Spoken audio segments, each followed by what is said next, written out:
Parents, regardless of gender, sex, colour or circumstances, will now be entitled to equal parental leave that they can share amongst themselves, which amounts to 4 months and 10 days. This after the ConCourt unanimously confirmed constitutional invalidity against sections which deal with maternity and paternity leave under the Basic Conditions of Employment Act and the corresponding UIF legislation, as the court finds that the difference in the parental leave entitlement between birth mothers and fathers amounts to unfair and unconstitutional discrimination. This comes after the said sections which successfully challenged in the Gauteng High Court in Johannesburg. The applicants Werner van Wyk and Ika van Wyk turned to the High Court to challenge the legislation after Mr. van Wyk approached his employer with a request for paternity leave, and he was informed that he was only eligible for 10 days parental leave. The High Court found that the differentiation between fathers and mothers amounted to unfair discrimination, specifically regarding the duration of entitled leave, that it did not serve a legitimate purpose. The Constitutional Court, in a unanimous judgment today, upheld the order of the invalidity. Let's now speak to a legal analyst, Roux. She's a senior associate and head of URA Cape Town.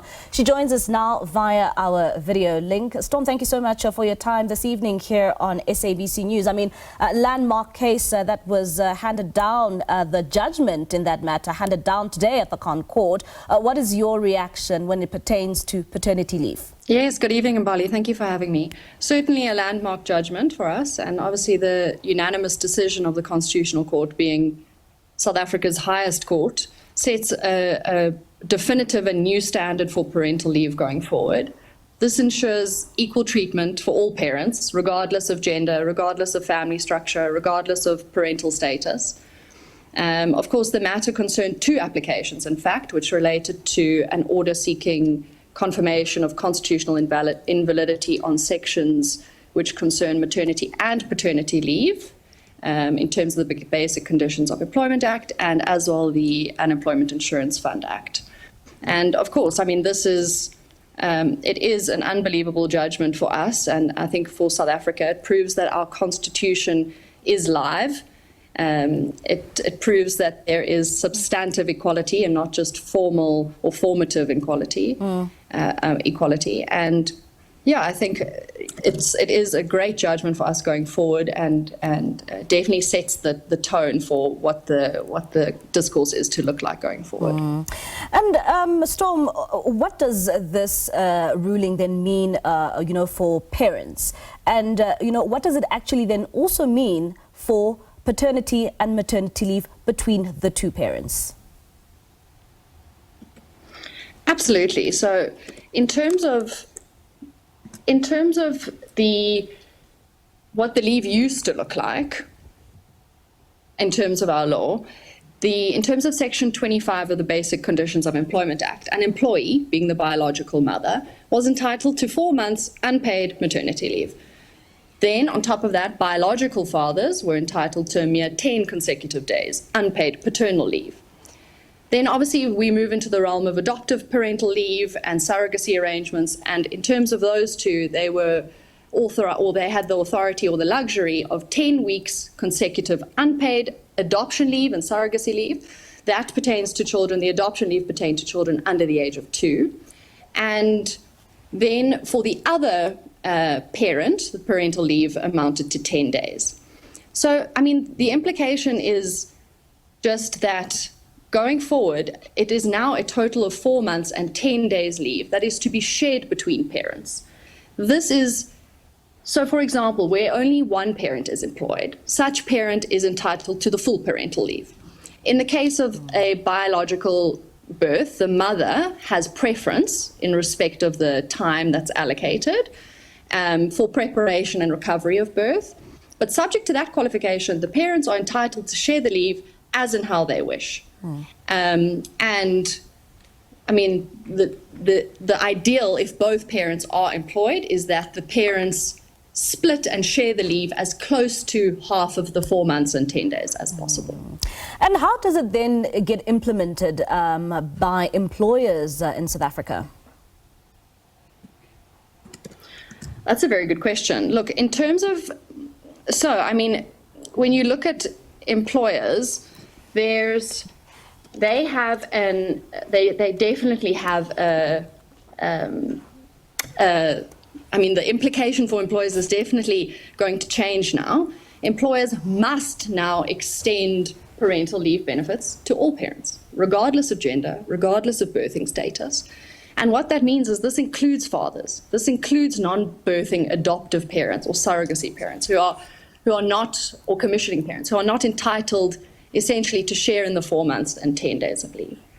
So what I suggest is, and looking at the judgment that was handed down today in the Constitutional Court, that all employers should review and update their leave policies to ensure that there is compliance, to ensure that there is an avoidance of discrimination in the workplace.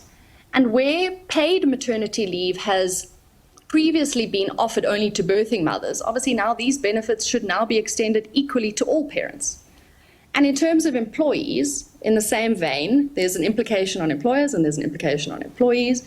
Employees must notify their employer in writing of their intended leave dates and their return date to work at least 4 weeks in advance, unless obviously that's impracticable. Yeah. But typically employees too have a duty to inform their employer. I mean, Storm, this is not the only landmark case we saw taking place this year in the Constitutional Court, not just so long ago.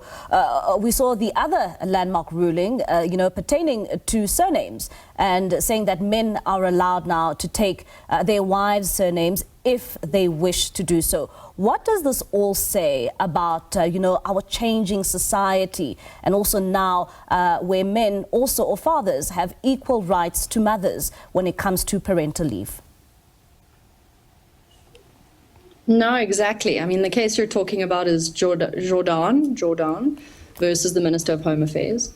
And of course, I mean, one must keep in mind in the 21st century, parenting roles in families are often very much equal nowadays. It's different to how it used to be many years ago. Our constitution needs to evolve in accordance with these judgments and these applications to court. And often both parents have careers, as was the case with the Van Wyks.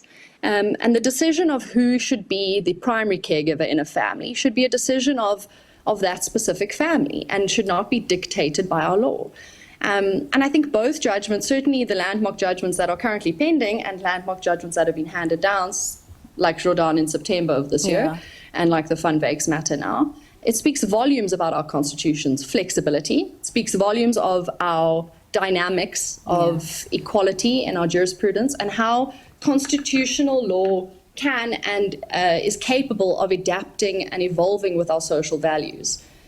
I think, in my opinion, in confirming the High Court's order, the Constitutional Court has reshaped how parental leave is structured in our law. All right. And this converts, a typical, what used to be a gendered maternal leave framework or approach into a shared gender-neutral leave entitlement. All right. And much like the Jordan matter, that held that provisions of the Births and Deaths Registrations Act unfairly discriminated on the basis of gender, of spouses.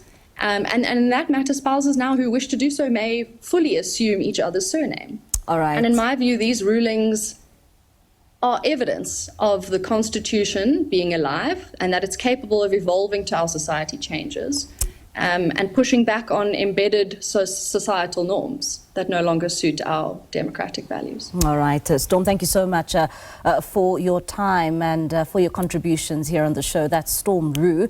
She's a legal analyst and senior associate and head of the URA in Cape Town.